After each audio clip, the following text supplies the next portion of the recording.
अगर आपके पास कृषि योग्य जमीन है, यानी कि खेती करने योग्य भूमि आपके पास है, तो वह जमीन जो है सो आप किसी दूसरे व्यक्ति को हाथे जो है सो नहीं बेच सकते हैं।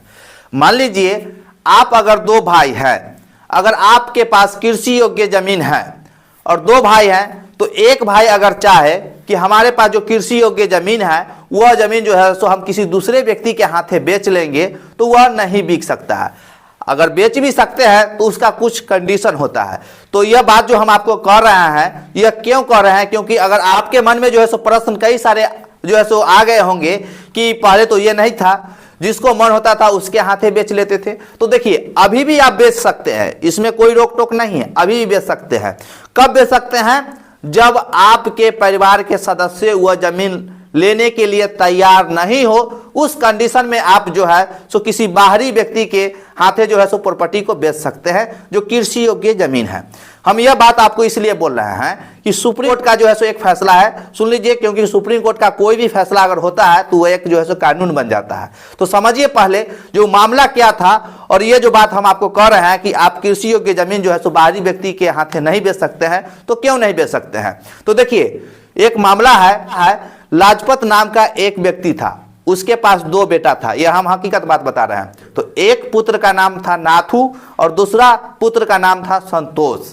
तो उनके पिता के मरने के बाद, यानी कि लाजपत नाम का जो व्यक्ति था उसका मृत्यु होने के बाद, उनका नाम से जितना ही प्रॉपर्टी पैतृक संपत्ति था वह दोनों भाई बराबर बराबर बांट लिए। कुछ दिन के बाद जो है सो संतोष ने अपना सारा कृषि योग्य भूमि जो है सो किसी बाहरी व्यक्ति के हाथे जो है सो बेच लिया, अपने भाई को नाथू को नहीं दिया। तो नाथू ने जो है सो उस पर जाकर केस कर दिया, और नाथू ने जाकर डिस्ट्रिक्ट कोर्ट में केस कर दिया।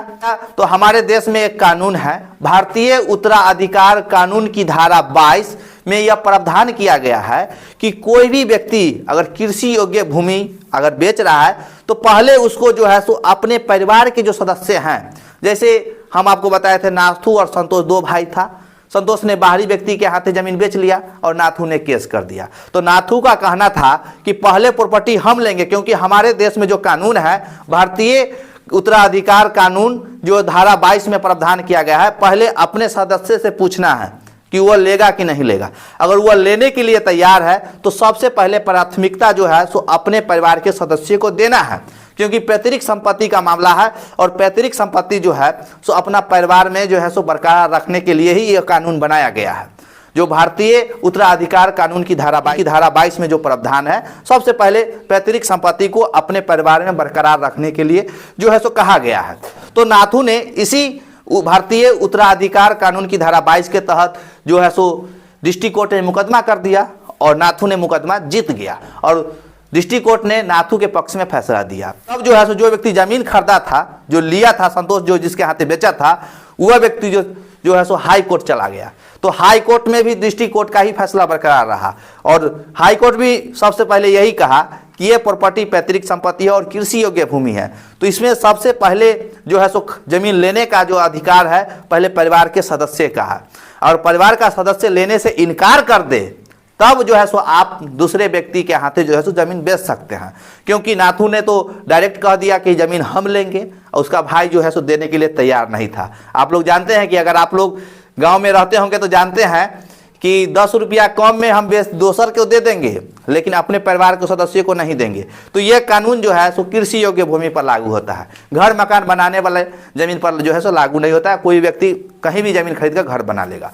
तो नाथू के पक्ष में हाईकोर्ट भी फैसला दे दिया, तो फिर सुप्रीम कोर्ट में मामला यह पहुंच गया, और सुप्रीम कोर्ट भी हाई कोर्ट और डिस्ट्रिक्ट कोर्ट का फैसला को जो है सो बरकरार रखा, और वहां भी यही बात हुई कि सबसे पहले जो है सो परिवार के सदस्य को जो है सो प्राथमिकता देना है, क्योंकि जो है सो पैतृक संपत्ति है, किसी को खास वसीयत नहीं किया गया है। हाँ, इसी में अगर पिता पहले ही अगर वसीयत करके गए हुए रहते, परिवार के जो सदस्य होते हैं, बड़े बुजुर्ग जो होते हैं, वो अगर पहले वसीयत करके अगर मर जाते हैं तो जिसको हिस्सा और जिसको जो रजिस्ट्री के माध्यम से जिनको जो जमीन प्राप्त था वो किसी के भी हाथे बेच सकते थे। लेकिन यह पैतृक संपत्ति का मामला था, कोई भी जो है सो कागजात के माध्यम से बंटवारा नहीं किया गया था पिता के रहते हुए, तो उसे पैतृक संपत्ति मानते हुए जो है सो फैसला दे दिया गया कि यह प्रॉपर्टी पर सबसे पहले जो है सो नाथू का अधिकार है।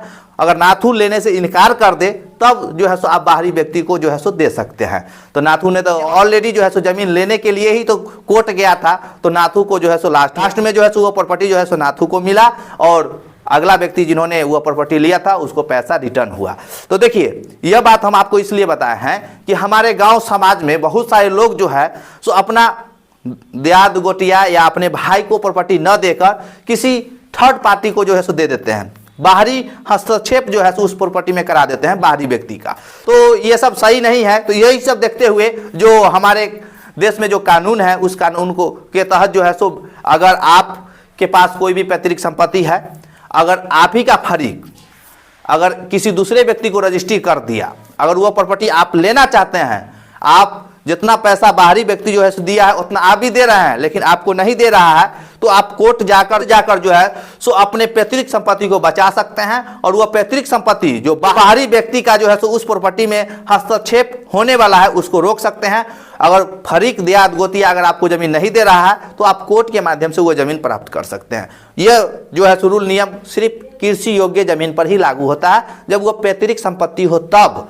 अगर इसी में अगर रजिस्ट्री रहता, अगर पिता के समय में ही अगर वसीयत कर दिया हुआ गया होता अगर वो प्रॉपर्टी का, तो फिर यह फैसला जो है सो बदल जाता, लेकिन नहीं था, मौखिक बंटवारा था और पैतृक संपत्ति था, जिसके कारण जो है सो यह फैसला आया है और यह फैसला हमेशा बरकरार रहेगा। ये आप लोग याद रखिएगा।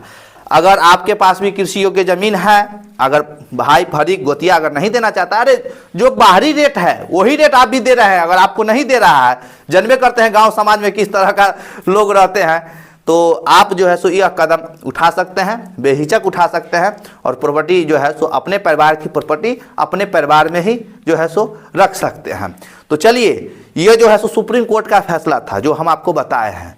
ये लाजपत नाम का व्यक्ति और उसका 2 बेटा था, नाथू और संतोष, उसके मामले में जो है सो यह फैसला आया है। और आप समझ सकते हैं कि डिस्ट्रिक्ट कोर्ट, हाई कोर्ट और सुप्रीम कोर्ट तक यह मामला गया है और तब जाकर जो है सो नाथू का जो है सो तीनों जगह से जजमेंट नाथू के पक्ष में ही हुआ।